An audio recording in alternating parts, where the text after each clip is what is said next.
Kai runga. Inei kupu tūtahi he kupu hei whakatuwhiritia te huarahi mo tātou nei kōrero I tēnei wā, te wā te tātou hui ātau, no mai, haere mai. These first few words of welcome to open the pathway for our conversation of the day today. Thank you all for being with us. Welcome. He whakaro, he mihi, tino mihi kia te tangata whenua o I nei rohe a tāhua, nai tau whānui, mai te rangi ki te tonga, nai te wahariri hoki, tēnā koutou, mihi mai karanga mai karaka mai. We acknowledge the Ngaitahu people, those with traditional authority over these beautiful lands and the lands in which many of our important assets are located, down in Manapōuri and Waitaki in particular. And we are very appreciative of the relationships we have with the Ngaitahu communities in those areas as well. Thinking of Ngaitahu, we're very conscious that the tribe's lost two of its prominent leaders this year. Tahu Potiki, a former chief executive of Te Runanga o Ngaitahu from Dunedin, passed away recently, and Jane Davis, a tribal leader and a community leader for many, many years, passed away this year as well. We've had the privilege as a company of working with Jane and her community over many years, and particularly with the Kakapo Recovery Project in recent times. So we just acknowledge the work that those people in those communities have done and do, and our connection with them as we travel together. It's, of course, as we stand and we think of those who have passed, this is Christchurch, and we have to think of the tragic events of March the 15th, and the heaviness of that certainly sits with us all, and the trauma and the violence visited upon the Muslim community in particular, but of course the whole community and across the whole country really. So at this time it's appropriate just to sit with those thoughts, and it's very tempting in my case at least to turn away from all of that, but just sit with it and appreciate and think of those people and those circumstances and the work that we need to do. And with that, gently and with respect, we allow the dead to go. Haere atu, haere te honga mate kia rātou, te honga ora kia tātou, tēnā no koutou katoa. So at that point we can come back into the world of light and acknowledge the reason we've come together, this opportunity to be together to discuss our company, this great ocean going catamaran that is Meridian Energy, one whole built on very solid business performance and assets and skills, and the other important matching hull being our deep values, our commitment to all of our stakeholders and our commitment to make genuine contribution to the well-being of the communities in which we operate. It's also a chance to look backwards, perhaps not just 1 year, but maybe 10, and look at the remarkable progress that this company's made, the distance that we've travelled under the very clear guidance of our captain at this time, and the clear leadership of our departing captain, in fact, tēnā koe, Chris, mihi to you. And it's a chance to look forward. So at this time we're also welcoming new crew members aboard the boat as we prepare to push off in the next leg of the journey. Kati, again, welcome to you all. Thank you for being with us, and thank you for being an integral part of the company. Aku iti, aku rahi, huri no te whare, tēnā no tātou.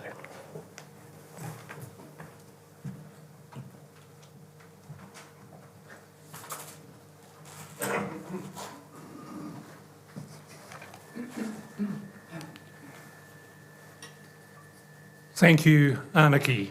Tēnā koutou katoa. Good morning, ladies and gentlemen, on this wonderful Christchurch day. I'm Chris Moeller, Chairman of Meridian. On behalf of the board and management, I welcome everyone to the meeting, in particular Justin Anderson and Mark O'Regan from the New Zealand Treasury representing the Crown, and Trevor Deed, the company's lead audit partner from Deloitte, who's in the front row here. Meridian is a health and safety conscious company. In the unlikely event of an emergency, you are requested to adhere to the following procedures. If there is an earthquake, please remain seated and protect your head and neck. When the tremor stops, please stand by and listen for and follow the instructions that are given. Do not move until directed to do so by venue staff and fire wardens who will be wearing coloured armbands. In the event of any other emergency, including a fire, an alarm will sound. Please follow the racecourse staff who will direct you to the closest exit, which are clearly marked behind me to the right and to the left of the stage. Please leave immediately and assemble at the parade ring lawn in front of the grandstand.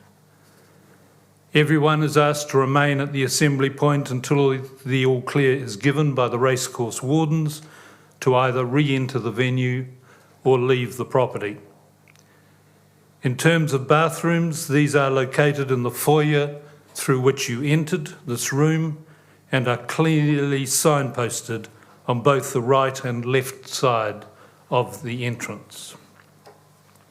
Moving to the order of business today, I declare the 2019 annual shareholder meeting open. The meeting has been duly convened and a quorum is present. The minutes of last year's meeting have been posted on Meridian's website and are held by the company secretary. I will now introduce the Meridian board and management sitting on the stage beside me.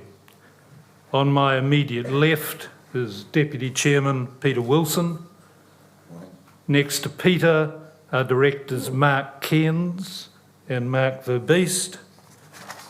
On the left of Mark Verbeest is Chief Executive Neil Barclay and Company Secretary Jason Steen. Next to Jason are directors Michelle Henderson, Julia Hoare, Jan Dawson and Anarchy Goodhall. I would also like to introduce Nagaja Sanakumar. Nagaja, please stand up.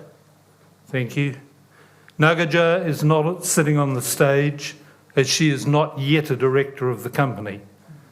However, she is standing for election today and subject to receiving more than 50% of the votes cast, will join the board with effect from the 1st of January 2020. Neil Barclay will introduce his management team to you at the commencement of his Chief Executive's address. The business of the meeting is set out in the notice of meeting and will commence with my chairman's address. Neil will then review the group's performance and share some of his insights as Chief Executive of the company. This will be followed by a general question and answer session on matters relating to the management and operations of the Meridian Group. We will then move to consider the 5 resolutions set out in the notice of meeting. At the close of the meeting, you are invited to join Meridian's board and management for refreshments, which will be served at the rear of this room. Finally, Meridian's integrated report is available on our website and we encourage you to read it. There are hard copies available here today, should you want one. However, they are limited in number because Meridian chooses to minimise the print run in consideration of the environment. I will now move to my chairman's address. Today we are gathered in the Balmerino room at Riccarton Racecourse in Christchurch. Balmerino was a national champion racehorse with many international successes. He started 46 times, won 22 races and was placed a further 13 times. He raced in New Zealand, Australia, the United States, England, Italy and France, including being runner-up in the 1997 Prix de l'Arc de Triomphe in Paris, the richest horse race in the world at that time. Meridian also strives to be a national champion. We pioneered and led renewable generation in this country, years before the current Prime Minister declared, quote, "Climate change is my generation's nuclear-free moment," unquote. As a company, our stated purpose is to strive for clean energy for a fairer and healthier world in ways that align with our social commitments, the needs of our customers, and the expectations of our shareholders. This is why Meridian is a strong supporter of the Climate Change Response Zero Carbon Amendment Bill introduced by the government in May 2019. Once passed, the bill will provide for a series of emissions budgets to act as stepping stones towards New Zealand's 2050 targets of net zero greenhouse gas emissions and a reduction in methane emissions of between 24 and 47%. The bill also establishes a new independent climate change commission to provide expert advice and monitoring to help keep successive governments on track. Given Meridian's 100% renewable generation legacy in New Zealand, we continue to lead environmental change. Meridian is now net zero carbon across our operations, and we have committed to halve our gross emissions by 2030. We have made real progress in Australia, growing renewable generation and customers, including offering a carbon neutral alternative in a country that is dominated by fossil fuel energy. Similarly, in New Zealand, Meridian has launched a renewable energy certification that provides business customers with an assurance the company has generated enough renewable energy to cover their electricity usage. The first customer was the Garage Project, a craft beer company that is passionate about making its business as sustainable as it can, with Meridian's help. Renewable energy is the solution to many of New Zealand's carbon challenges. Providing clean energy that will be transformative for many industries, particularly transport, means that it is an exciting time for our sector, and the Meridian board and management believe this will be positive for both our customers and our shareholders. Through the release of our integrated annual report in August, we became the first New Zealand company to publicly disclose the risks climate change poses to our business. We believe that this type of reporting to shareholders is equally, if not more important, than historical financial results, which rest assured I will cover before concluding my address. 2 weeks ago, the Minister of Energy and Resources released the government's response to the recommendations of the Electricity Price Review, or the EPR, as I will refer to it in the balance of my speech. We have always said that Meridian is broadly supportive of the suite of initiatives put forward by the EPR, and nothing has materially changed since the government's announcement on the 3rd of October. The Minister's press release says, quote, "The EPR found that while overall the market is working well, it is not delivering for everyone. Too many people are paying higher bills than they need to, and many people struggle with the cost of power," unquote. This statement resonates with our view that the New Zealand market is delivering reliable, affordable, and largely renewable electricity, consistent with our purpose that we strive for clean energy for a fairer and healthier world.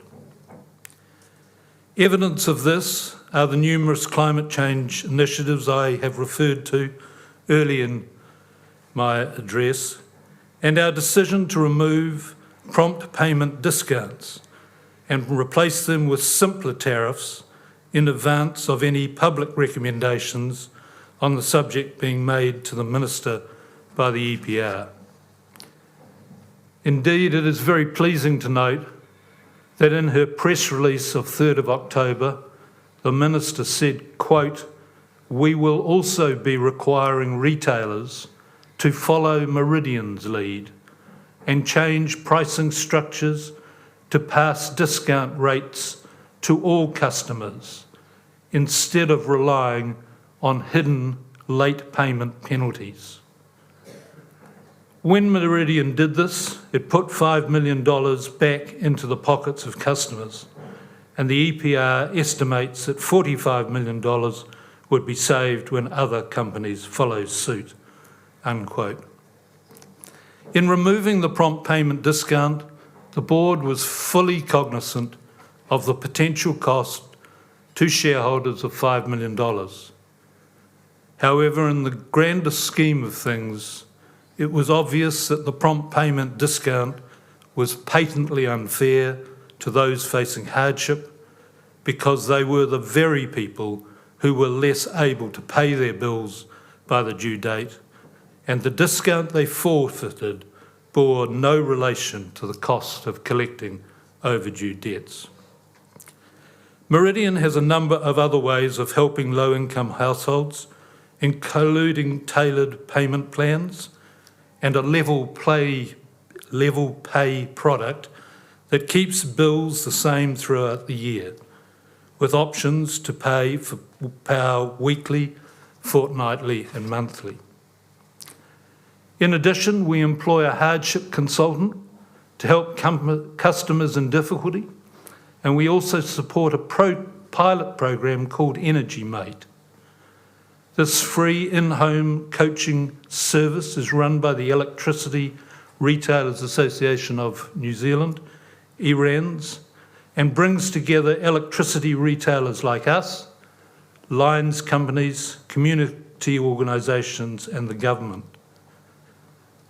The coaches support families at highest risk of energy hardship by helping them talk to their retailers about payment plans, doing high-level assessments of how warm and healthy their homes are, and working with them to access services like curtain banks or talk to their landlords about insulation.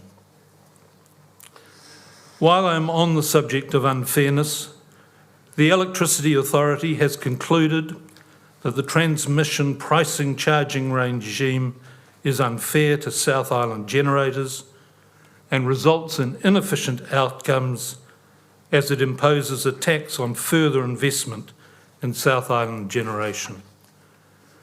This is because an element of the current transmission pricing methodology, or TPM as it is commonly referred, is that the costs of the HVDC link across Cook Strait are levied in totality on the South Island generators, even though electricity flows through the cable in both directions. That is, from the North Island to the South Island, as well as from the South Island to the North Island. As a company, we are highly frustrated by the interdecadal delay in resolving this lack of fairness and economic inefficiency the current regime creates. Accordingly, we support the Electricity Authority plan to deliver the reform package that they have proposed and to do so as quickly as possible. Turning now to the year in review. The board and executive are proud of the record result achieved this year.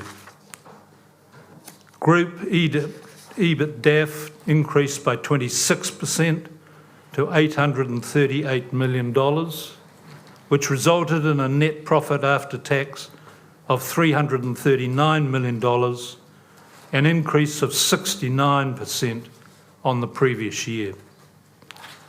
Contemporaneously, our share price increased by 52%, which culminated in Meridian becoming New Zealand's largest company on the stock exchange as measured by value, or commonly referred to as the company's market capitalisation.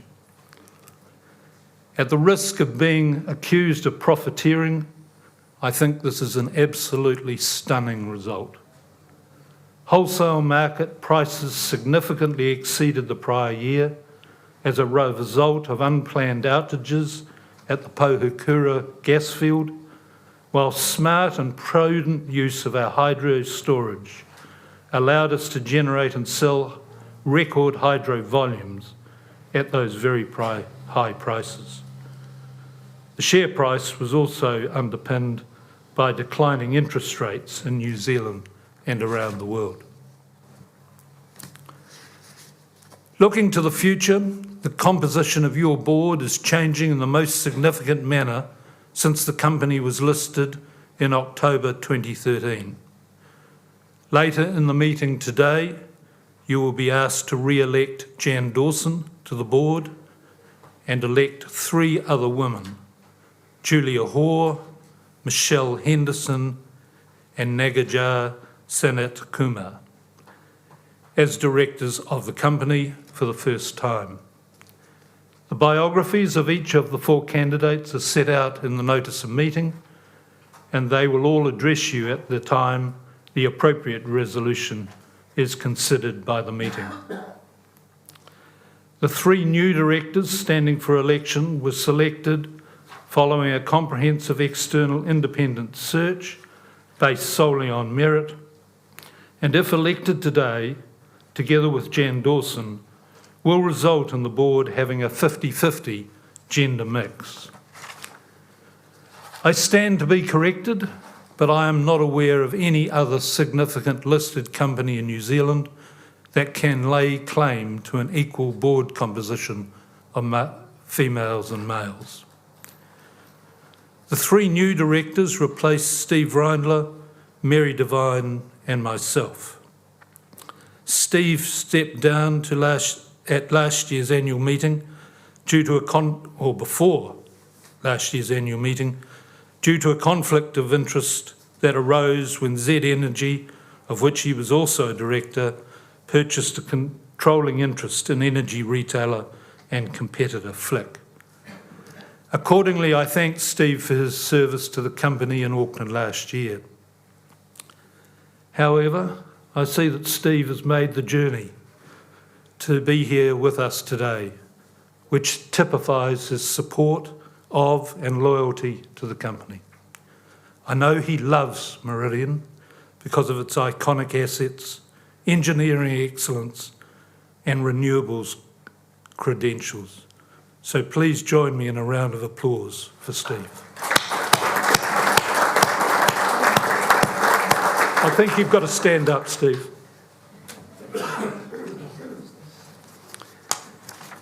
The second person who's standing down is Mary Devine, who resides in Christchurch, so I'm sure some of you will no doubt know her. And she retires at the conclusion of today's meeting, having served as a director since 2010. Unfortunately, Mary is an apology for today, but she did attend yesterday's board meeting and we were able to pay tribute to her last night. In March this year, Mary was appointed Managing Director of Hallenstein Glassons and advised the company of her intention to stand down from her governance positions. Mary made a significant contribution to Meridian as Chair of the Remuneration and People Committee and as the board's retail expert, having formerly served as Managing Director of renowned Christchurch institution Ballantyne's, Chief Executive of EasyBuy, and as a Director of Briscoe's Group, Foodstuffs South Island and insurer IAG. Accordingly, I would ask that the company formally records its thanks to Mary, again accompanied by a round of acclamation.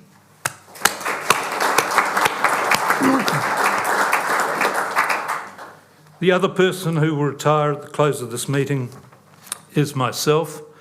Consequently, Mark Verbeest will assume the role of chairman later this morning.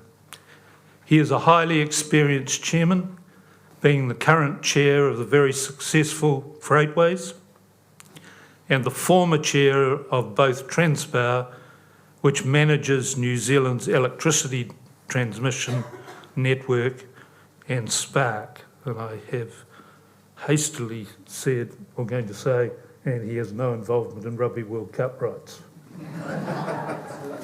which are dear to my heart, of course. As I reflect on my time as a director and chair of Meridian, one very special thing stands out. The initial public offering on the 29th of October 2013, which is the biggest IPO in New Zealand's history. But it wasn't the IPO itself that merits attention, because it was a hard slog, 24 months in the gestation, complex because of the instalment receipts, and not without controversy. Thankfully, the board at the time took the decision not to push to be first to market, so that we had time to recruit a top-class chief executive, clean up a somewhat untidy balance sheet, and learn from the listing experience of Mighty River Power, now Mercury, which the government decided to select to be the first cab off the rank. Instead, the special thing that stands out for me is the massive transformation and legacy that the IPO brought about by revolutionising the culture of the company and its performance. The mixed ownership model was politically unpopular at the time of its inception, but it has delivered in spades for Meridian, just like it has for Air New Zealand and Port of Tauranga, both represented by directors on our board, and without the naysayers' predicted loss of New Zealand control and significant retail price increases. We secured the services of Mark Binns from Fletcher's, who simply would not have joined the company had we remained as a state-owned enterprise. Given investment market scrutiny, the board also knew it had to put in place a capital management program, initially for 5 and subsequently extended to 7 years, to address the company's rather lazy balance sheet, with the result that whilst all shareholders have benefited, the Crown has received more dividends each year for its 51% shareholding in Meridian, the listed company, than it did for its previous 100% shareholding in Meridian, the state-owned enterprise. Overall, since listing, the shareholder return is 348%. This means that if you subscribe for the minimum shareholding of $1,000 at the time of listing in 2013 and paid the required further $500 in May 2015 for the instalment receipts, your investment, as at last Friday, was worth $5,310, giving an unrealised profit of $3,810, or 2.5 times your original investment. And on top of that, since listing, you will have received $1,370 in gross dividends. And I think you got a cheque in the mail yesterday. Finally, as I depart, I would like to acknowledge a number of people from a personal perspective. Firstly, the Honourable Simon Power, who was Minister of State-Owned Enterprises, appointed me as the chair of Meridian prior to the company being listed. Secondly, to the Treasury staff that were involved during the IPO and subsequently, in particular Chris White and Justin Anderson. Thirdly, Peter Wilson, our Deputy Chairman, who has been on most of the journey with me. Peter, thank you for your sage advice and wise counsel at all times. Fourthly, the directors, especially those who joined the board before the IPO, Jan Dawson, Anarchy Goodall and Mark Cairns, who are still here today, and former directors John Bongard, Steve Reindler, Sally Farrier and Mary Devine. Fifthly, the 2 chief executives who have led Meridian as a listed company, Mark Binns and Neil Barclay. Neil, you had a hard act to follow, but you've done a superb job, as this year's result proves. Sixthly, the executive team, in particular those that have served the company throughout my tenure on the board, namely the outstanding Jason Steen, the smart, wherever he is, Guy Waipara, and the creative Mike Ryan. Thanks, guys. You've done a marvellous job. Seventhly, my thanks to all of the staff throughout New Zealand, Australia and the United Kingdom. You do a magnificent job and I'm very grateful to you. And I'd like to make a special thank you to 3 other people who are in the room today who have been a big help, and that's Owen, Claire and Liz. Finally, I wish the new board under Mark Verbeest's leadership the very best for the future. I now invite our Chief Executive to address you.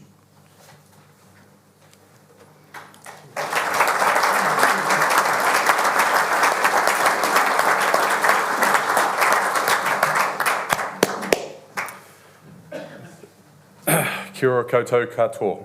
And I apologise, Chris, but we're about to hijack your agenda for a moment because the incoming chairman, Mark Verbeest, would like to make some comments on behalf of us all in terms of your outstanding contribution to this company over many, many years.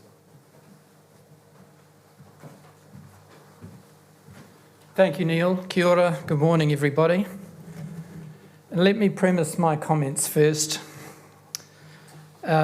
Chris, I dare say, is possibly a bit annoyed at the fact that we've hijacked his meeting without his knowledge, but it would be completely remiss not to comment on his tenure as our leader, as our skipper.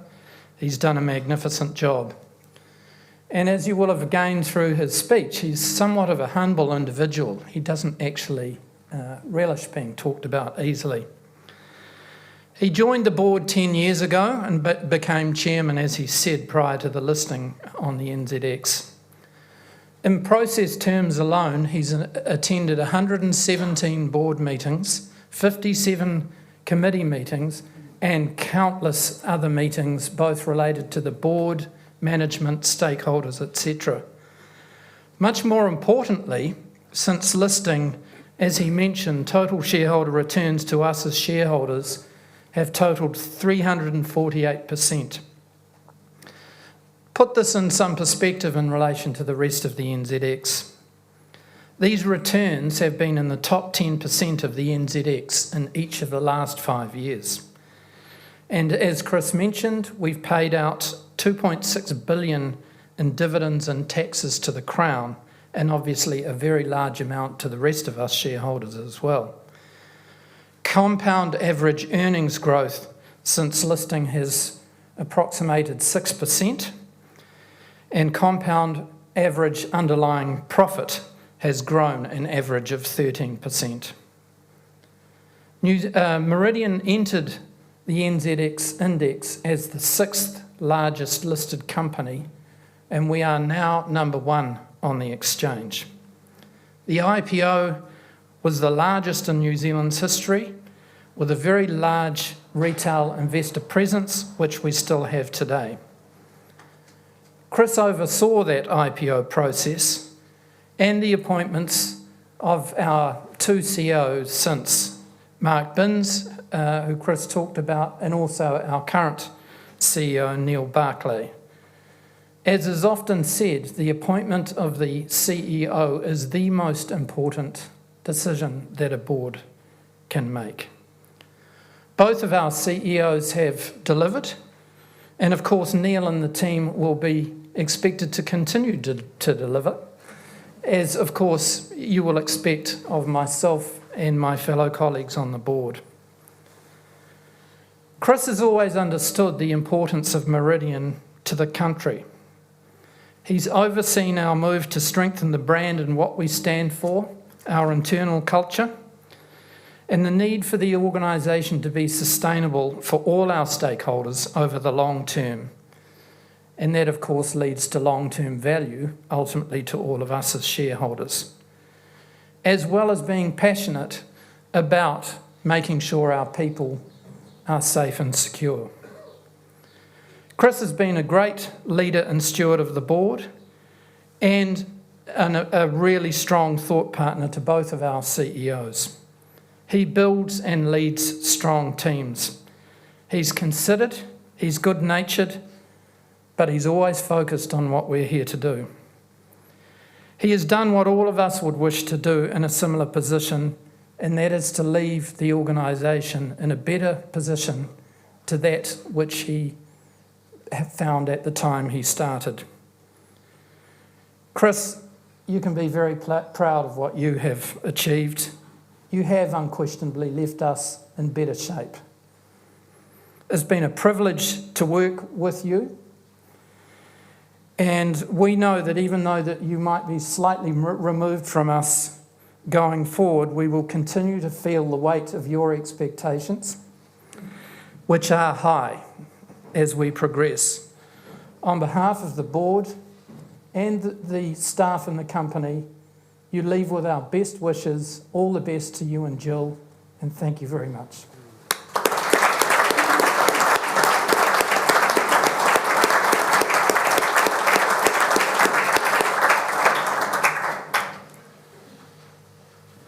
Thanks, Mark. I'd like to start by introducing the Meridian executive team. They're all in the front row here, so they'll stand up and give you a wee wave. Guy Waipara, General Manager of Generation and Natural Resources. Tanya Palmer, Chief People Officer. Mike Roan, Chief Financial Officer. Nick Kennedy, Chief Executive of Flux Federation. Chris Avers, General Manager of Wholesale. Claire Shaw, Acting General Manager of Office of Chief Executive. We've got Jason Steen noted on the stage as Company Secretary, but Jason's also currently our Acting Chief Customer Officer. And absent today is Catherine Anderson, our Acting Chief Executive of Meridian Energy Australia and PowerShop Australia.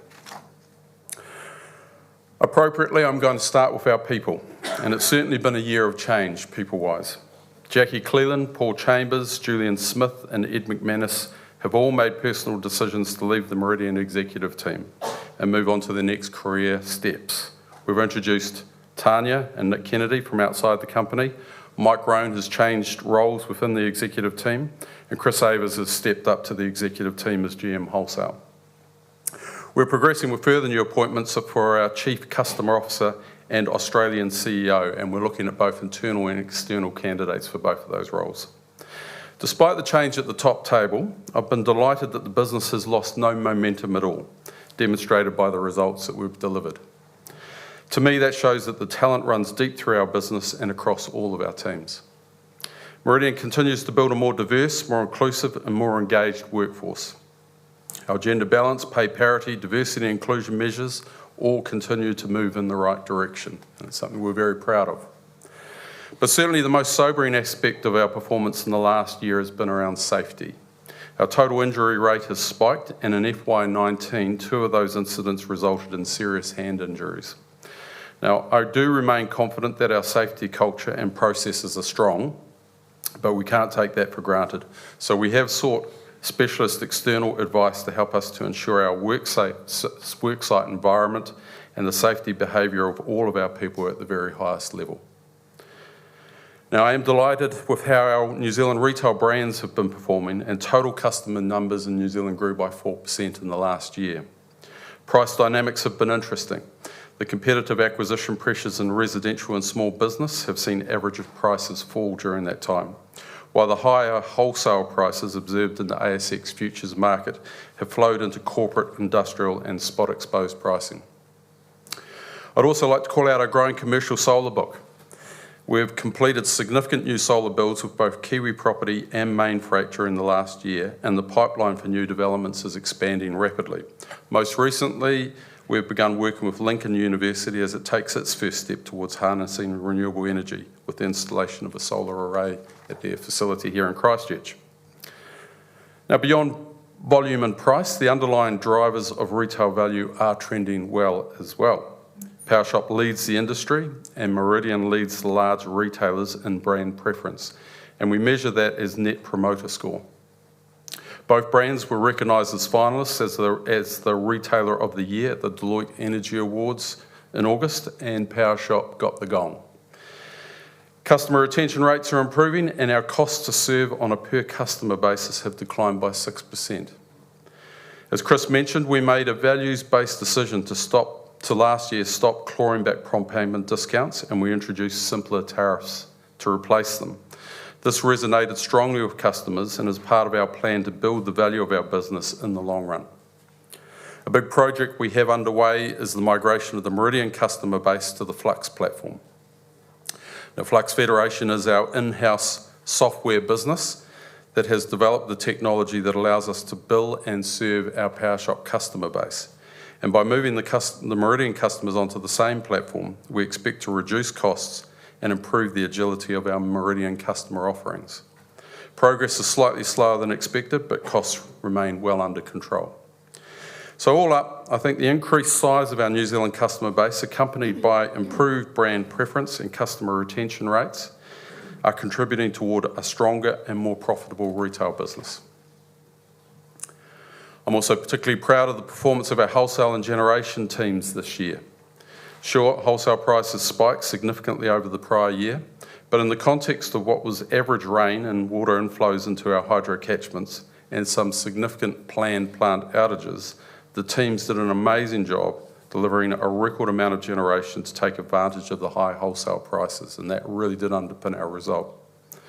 Meridian owns the largest, most reliable and efficient fleet of electricity generation assets in New Zealand. Our philosophy is that we are caretakers of those assets for future generations of New Zealanders, so maintenance of them is critically important and we're committed to that. They will continue to underpin the strong financial performance of our company for decades to come, if not centuries. We've had stellar success in Australia, growing the scale of our Australian business, and by year end our customer numbers are up 36% on the prior year. Australia is obviously a much larger market than New Zealand, and we believe the potential reach of our PowerShop customer proposition, which is strongly centred on our green credentials, is several times the size of our current customer base. In recent months, the regulators in Australia have introduced default offer prices that retailers must offer all customers. These default prices are a form of retail price cap. Now, price caps often have a perverse effect of reducing service levels and ultimately increasing costs to consumers. But we do think at the level that these default prices have been introduced in Australia, PowerShop can continue to compete at an acceptable margin. The electricity wholesale market in Australia is also very volatile, so we must focus on managing the cost of supplying and growing our retail customers. We have expanded our portfolio of generation assets from 2 wind farms to now include 3 hydro stations and 2 offtake agreements for new wind farms. We currently have enough generation capacity to support a customer base close to twice what it is today. Shareholders can expect Australia to continue to play a significant part in growing Meridian's bottom line performance. The Aluminium Smelter at Bluff, jointly owned by Rio Tinto and Sumitomo Chemicals, remains our most significant customer. The smelter is one of the most sustainable in the world as it produces aluminium powered mostly by renewable energy. And it also produces the purest aluminium in the world, largely due to the smart Kiwis who operate that plant down there in Southland. And if you own a smartphone, chances are it has aluminium that was smelted here in New Zealand in it. But we understand NZAS's operating costs are high compared to other aluminium smelters across the globe. Also, over the last 12 months, aluminium prices have fallen by upwards of $300 per tonne. So given its significance, we remain regularly engaged with the smelter owners to help support their continued operation in New Zealand. It's also well understood that given how transmission costs are allocated in New Zealand, the smelter effectively subsidises consumers of electricity outside of Southland, and those consumers are mostly in the upper North Island. The transmission pricing methodology reform currently being proposed by the Electricity Authority, that Chris referred to earlier, will resolve some of this issue, but it may be several years before that reform package is implemented. So to help support the long-term viability of the smelter, we support adoption of the TPM reform package as soon as possible. Looking forward, in the near term, we've started the new financial year in very good fashion. The storage in New Zealand overall, and all of New Zealand's hydro lakes, is below average for this time of year, and wholesale prices for electricity are significantly higher than what we'd normally see. This is not in itself unusual because we really get average weather conditions in this country. Like we did last financial year, we have demonstrated prudent use of the hydro storage that we manage, and as of today, Meridian's hydro lakes are at about average levels. As such, we've been able to maintain a strong market share of electricity generation and benefit from those high wholesale prices. However, coming up in the first quarter of next year, Transpower are planning a partial outage of the Cook Strait cable. This outage will limit Meridian and other South Island generators' ability to transmit our generation to the North Island. As such, our generation market share will reduce during that outage, and so too our generation revenues. Now, we have planned for this, but the reduction in generation revenues over the upcoming summer will make it tough to match the great bottom line performance we posted in FY19. Looking further ahead, I think the outlook for the electricity sector is strong in both New Zealand and Australia. We're seeing organic demand growth on the back of continued growth in GDP and immigration. That in itself will require some new generation, renewable generation, to be built in New Zealand over the next few years, and as a result, we are looking to make an investment decision on our best new wind farm within the next 6 months. There's also a much bigger opportunity on the horizon. Our ability as a country to reduce our dependence on fossil fuels is closely linked with our ability to effectively build more renewable energy. Every electric car we introduce to this country removes about 4 tonnes of CO2 emissions each year. And whilst we can't go fully electric overnight, the economic versus carbon trade-off makes electrifying much of New Zealand's transport fleet an absolute no-brainer. Also, the cost of new renewable electricity generation is coming down, and that's great news for consumers. So despite what you may read or hear from time to time, onshore wind is highly profitable in New Zealand. The machines are getting bigger, costs are coming down, and undoubtedly the bulk of new generation in this country will be wind. Meridian is New Zealand's most successful and experienced wind farm developer. We also have a strong balance sheet, and we're therefore particularly well placed strategically to grow our dividends on the back of new renewable investments. From where I'm standing, the future looks pretty darn exciting for our industry and for our company. And lastly, I'd also like to thank Chris on behalf of all past and present members of the Meridian team who have worked with you. You've challenged us to be the best we can. You've set the bar very high for the standard of our interactions, our discussions, and our decision making at board and management level. But you've also shown immense support and encouragement for management that has set the tone and I believe allowed people to flourish in our business. I know as a first-time chief executive, I've truly valued the guidance and counsel that you've given me over the last 2 years, and I'll be a much better CEO as a result. So we thank you, Chris, for your challenge, your commitment, your encouragement, and that, I believe, is based on your belief in this company and its people. Thank you very much.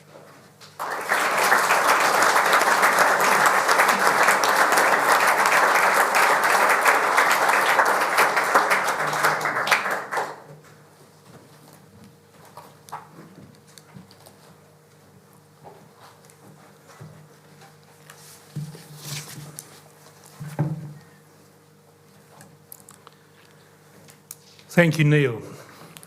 In the notice of meeting, we invited shareholders to submit questions in writing prior to the close of business on Thursday, the 10th of October. I can advise that no written questions were received in the required manner by that deadline. I will now open the floor for other questions. We will accept questions from shareholders, bondholders, or from anyone who has been appointed as a corporate representative. There is one microphone set up in the central aisle of the room, over here. If you have a question, please move to that microphone. I realise it's a bit inconvenient for some people of where you're sitting, but this is important because the meeting is being filmed for the webcast audience, and it is the only way the online audience will be able to see you and hear your question or comment. Once at the microphone, please introduce yourself and then address your question to me as chairman of the meeting. I will then either answer your question or redirect it to a member of the board or to the chief executive as appropriate. Please only raise questions relating to the management and operations of the business at this stage and hold questions relating to resolutions until that part of the agenda. There clearly are some questions, so I don't need to ask whether there are some. I'm Dr. Stan Simpson, a retired research director.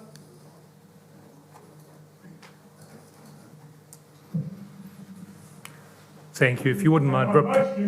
Sorry, excuse me. Could you repeat it again? I'm sorry. I'm Dr. Stan Simpson, a retired research director. I'm most impressed with the financial ability of this board, but I did not hear quite enough about the risks that might be implied by climate change. And one factor that I'm considering first, and I see we've got an expert who might know the answer, I'm concerned about the national grid, the ability to transfer power from south to north, and unprecedented storms might well wipe out that cable we've got, and we could be reduced to third country level without such a link. And I'm wondering whether a new modern cable with safety enhanced might be a feasible thing. The second point is, talking of climate change, there is nothing to suppose that the beautiful water that the Waitaki supplies cannot diminish over slowly and gradually with increasing droughts over a period of 10 to 20 years. So there's a climate change risk with the precipitation entering the Waitaki system.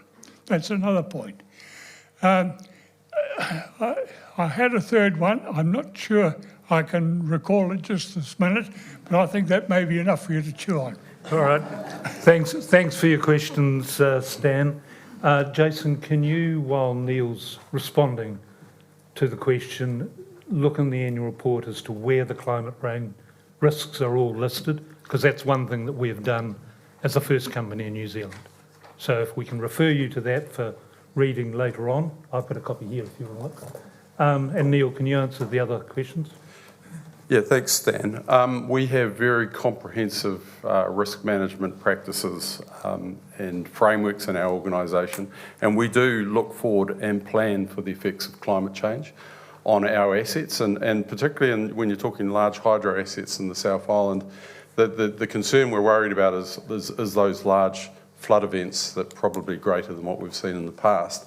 Our studies to date, with some remedial work that we do plan and complete, would suggest those structures were built so well that they will stand up to the maximum credible flood that we can contemplate. If we talk about the Cook Strait cable, I mean the question's probably best levelled at Transpower because they maintain that asset, but I do understand from the work we've done with them that they have a very comprehensive risk management framework as well. They do maintain the asset particularly well, as evidenced by the fact they're having an outage for the first quarter of next year. They will do more work on that asset and probably augment it and make it bigger, so you'll probably have a bit more redundancy, certainly within the time frame, I think, before climate change comes along and starts throwing some weather patterns at these things that could cause problems. So from my perspective, the industry considers these risks, understands them, and is planning for them quite effectively. In terms of Waitaki inflows, it is interesting, but the studies that we've done would suggest that the weather patterns hitting New Zealand are likely to be wetter in the west, so the Southern Alps are likely to get bigger dumps of rain more frequently. So actually the hydro catchments are likely to catch more water rather than less over time. And the east coast of the country is likely to be dry. Now they're broad general views, and there's a lot of, not water to flow under the bridge, but you know what I mean. But we'll manage it as it evolves. But yeah, at this stage, we're thinking we're probably going to have more water to deal with in those catchments rather than less. Thank you. Jason, did you find that page number for Stan? Thank you, Stan. So I direct you to page 27 of the annual report, but more specifically, we, as Chris alluded to, were the first large company in New Zealand to publish a list of what's called the Task Force for Climate Change Related Disclosures on our website, and that is a list of all the risks that we see associated. That is a risk that we see, a list of all of the risks that we see associated with climate change. And if you come and see me after the meeting, I'll direct you to those. And if you give me your email, I'll send you a link to that. All right, thank you very much. My name's Fiona Macleod and I represent the New Zealand Shareholders Association. But this comment is a personal one for me. With climate change becoming a growing concern globally, certainly as an individual shareholder, I'd like to thank Meridian Board for their comprehensive annual report, but with particular reference to the sections on risks and opportunities of climate change, based on guidance from the Task Force for Climate-Related Financial Disclosures. This report was only formally released in New York 2 weeks ago. It is the most comprehensive reporting of climate change issues I've seen within the New Zealand context. My hope now is that other boards will show leadership as good corporate citizens and follow Meridian's direction. Thank you. Thank you very much, Fiona.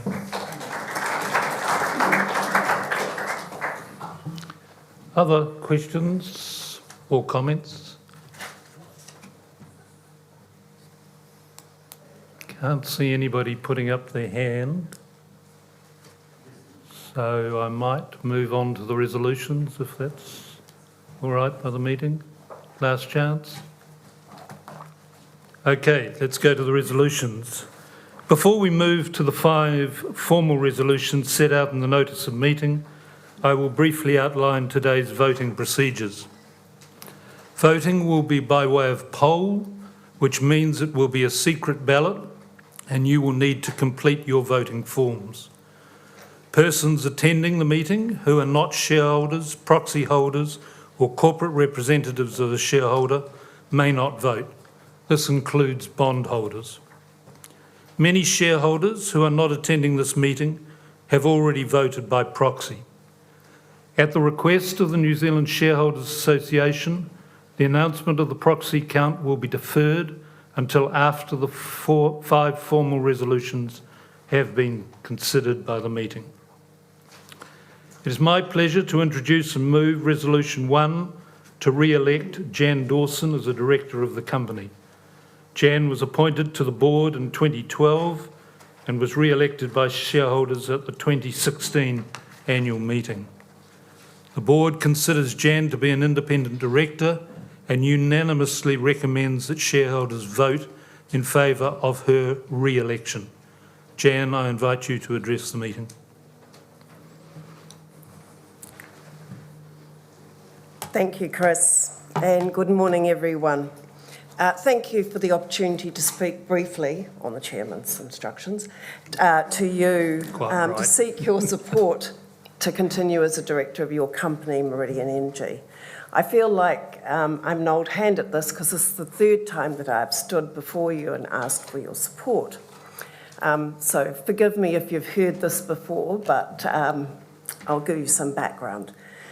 Since leaving my role as a partner and the chief executive for KPMG in New Zealand in 2011, I've been a full-time professional non-executive director, serving on boards of listed companies in New Zealand and Australia and across a wide range of industries. My career at KPMG and the subsequent non-executive director appointments allows me to bring skills and knowledge in financial reporting and risk management and people management to the board. Importantly, my multiple board roles give me the ability to add insights to the board on governance issues and business issues currently affecting companies in New Zealand and in the global context.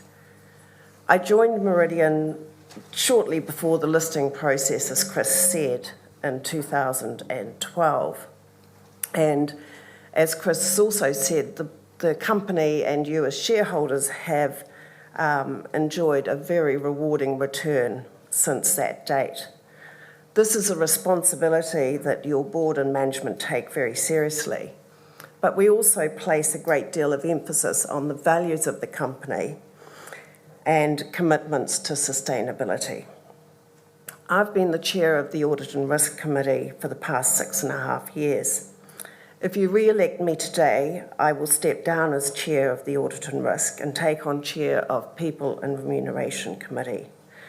The importance of values to the company and to the business is reinforced by the culture and conduct of our people, and we see this as a very important role. It's been a privilege and a great responsibility to serve as a director of your company, and I ask for your support to continue in this role today. Thank you. Jan, just remain there. Yes, thank you. Thank you, Jan. I move that Jan Dawson, who retires by rotation and is eligible for re-election, be re-elected as a director of the company. Is there any discussion? Any questions of Jan? Doesn't appear so, Jan. So Thank you. Thank you. I have moved the resolution. I therefore now put the resolution. Shareholders should complete their voting papers for Resolution 1. It is my pleasure to introduce and move Resolution 2 to elect Julia Hoare as a director of the company.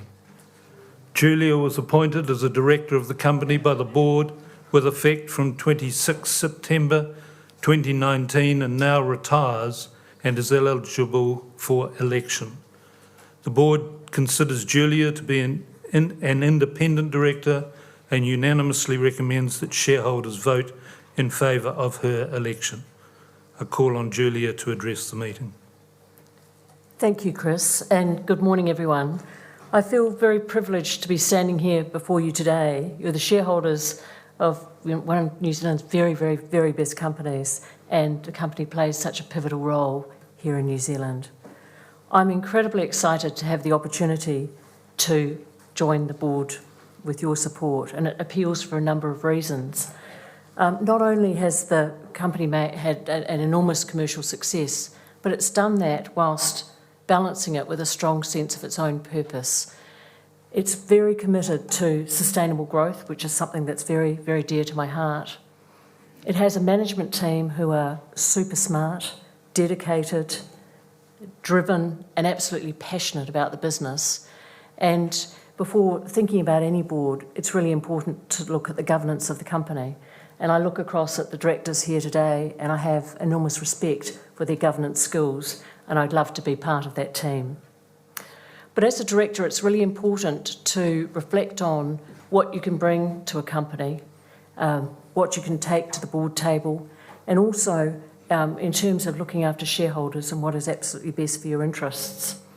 I'm a full-time professional director, and I am independent, and I just thought it would be useful to just share a little bit about my background with you and what I hope to bring to Meridian to actually add support to this fantastic team. Prior to my governance roles, I was a partner with PwC for 20 years, and since then I've taken on a number of governance roles, and I'm on the boards of 4 listed companies: Auckland Airport, Port of Tauranga, the A2 Milk Company and AWF Madison, and I'm also on the board of Water Care Services in Auckland. Those latter 2 companies I mentioned, I will actually be stepping down in the course of 2020, so that I've got lots of ability to focus on my 4 other directorships. But with that, I bring a huge amount of governance experience to the table. I'm actually very passionate and committed about good governance. I'm the Vice President of the Institute of Directors in New Zealand and have chaired the Auckland branch, and really committed to actually putting something back into the governance community. I come from a strong financial and commercial background. I'm a fellow of the Chartered Accountants Australia and New Zealand, and I'm also was appointed to the External Reporting Board's advisory panel, which is a panel that oversees the standard setters for accounting standards in New Zealand. In terms of audit and risk, Jan mentioned she'd be stepping down from the Audit and Risk Committee. If I am appointed today, I will assume that role, and I do chair the Audit and Risk Committees of my other boards, which I thoroughly enjoy. I've got a very, very strong understanding of infrastructure and capital spend, and that's really grown also through my involvement on the boards of both Auckland Airport and Watercare that have huge capital projects ahead of them, and so I'm integrally involved in those. I've got a very deep understanding of sustainability and climate change, which I've really accumulated from a very active involvement in the area over the last 20 years, and it's something that's very dear to my heart. And currently, I put some time into the Sustainable Finance Forum, so I'm part of the leaders group looking at that. So really just to wrap up, I'm a hard worker. I absolutely love to learn and learn the detail. I can't wait to, with your support, really get to understand the Meridian business, work hard and roll up my sleeves where necessary. So in closing, I'm just very honoured and privileged to have the opportunity to be standing here in front of you today. It's a fantastic company. I'd love to contribute more to it and take your interests forward. So I hope I have your support today. So thank you very much. Thank you, Julia. Just stay there if you wouldn't mind. I move that Julia Hoare, appointed as a director of the company by the board with effect from 26 September 2019, who retires and is eligible for election, be elected as a director of the company. Is there any discussion? Any questions? Doesn't look like there is, so thanks, Julia. Thank you. I have moved the resolution. I now therefore put the resolution. Shareholders should complete their voting papers for Resolution 2.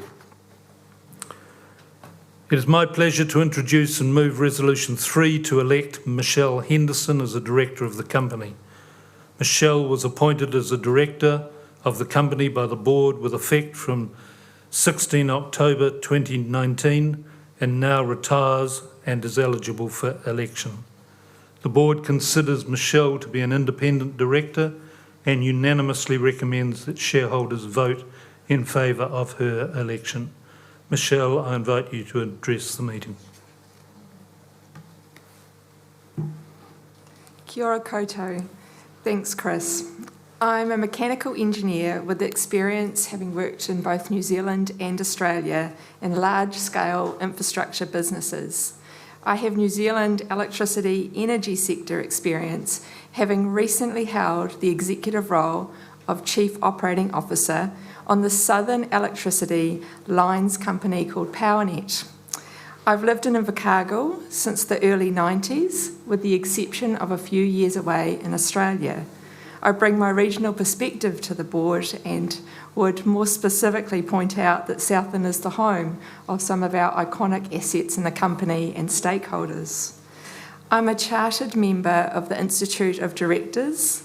I've got broad exposure from that heavy industrial operational environment through to commercial exposure of complex company structures. And I would bring complementary skills to the board, particularly in the safety and sustainability space. I consider Meridian to be a great company. It's progressive with a very talented management team. The board and management are living the values and driving the culture to deliver clean energy for a fairer and healthier world. I would consider it a tremendous privilege to serve you and all other stakeholders as a director on the board. I seek your support to elect me today. Thank you. Excuse me. Thank you, Michelle. I move that Michelle Henderson, appointed as a director of the company with effect from 16 October 2019, who retires and is eligible for election, be elected as a director of the company. Is there any discussion?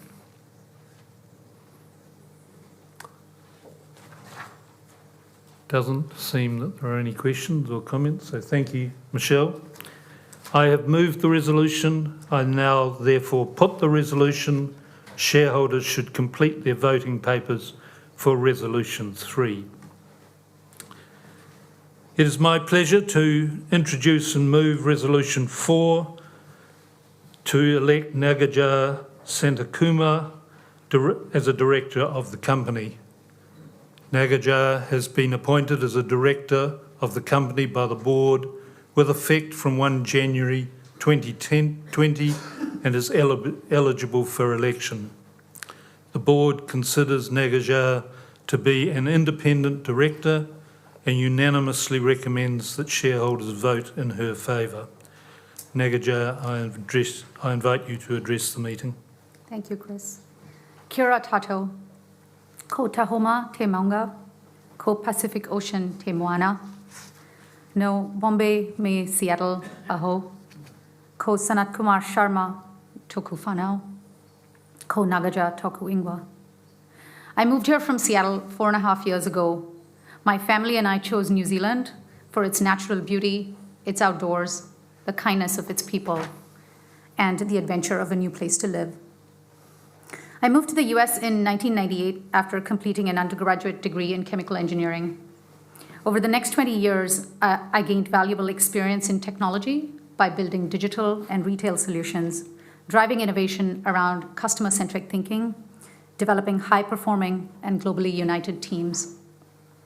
I'm currently a director of New Zealand Post and have recently resigned from my role as general manager at Icebreaker, where I was leading the global digital, commercial, and technology teams for the last 2.5 years to devote my time and energy to the next phase of my career in professional governance. Meridian Energy is a New Zealand icon, a purpose-led and value-generating company. The energy industry is increasingly becoming more relevant and responsible for climate change, and it faces the disruption not only posed by technological developments, but socioeconomic, political, and environmental step changes. I'm incredibly privileged to have the opportunity to work with these distinguished colleagues on the Meridian Energy board and management team, indeed the entire organization, to further Meridian's momentum and purpose for clean energy for a fairer and healthier world. Thank you so much for your support today. Thank you, Nagaja. I move that Nagaja Santakuma, appointed as a director of the company by the board with effect from 1 January 2020, be elected as a director of the company. Is there any discussion? Fiona.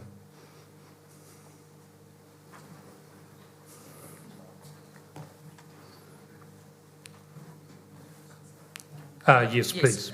Fiona Macleod from the New Zealand Shareholders Association. The Shareholders Association acknowledged the leadership shown by the board to develop and grow our talent pool of new directors. We applaud the direction of gender diversity. Although not mentioned in the notice of meeting, we understand Nagaja was a future director appointed at Spark, the Futures Director program which Meridian has participated in. This gives participants exposure to life as a NZX director.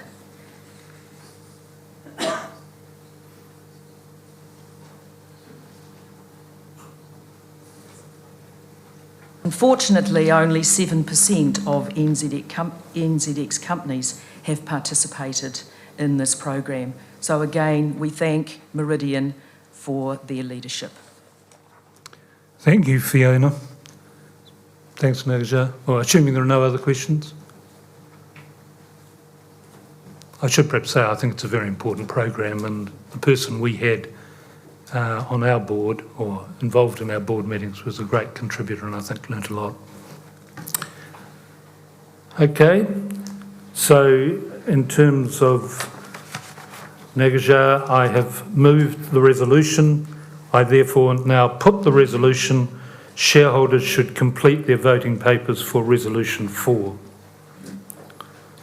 Resolution 5, it is my duty to introduce and move Resolution 5 to revoke the company's constitution and adopt a new constitution in the form presented at this 2019 annual shareholders meeting. The key reasons for this resolution are that the former NZX main board debt and listing rules, effective 1st of October 2017, have been replaced by new listing rules dated 1st of January 2019. As this is the first shareholder meeting since NZX adopted the new listing rules, the company is required to update its constitution at today's meeting. The principal proposed amendments to the constitution are summarised in the notice of meeting and relate to director rotation, board composition, managing directors and restrictions on appointments. None of them are controversial and they are essentially of a technical nature. The company secretary holds a copy of the existing and proposed constitutions, both of which are available for inspection at this meeting should any person wish to do so. I move that the company's constitution be revoked and a new constitution in the form presented at the 2019 ASM be adopted with effect from the close of the ASM. Is there any discussion?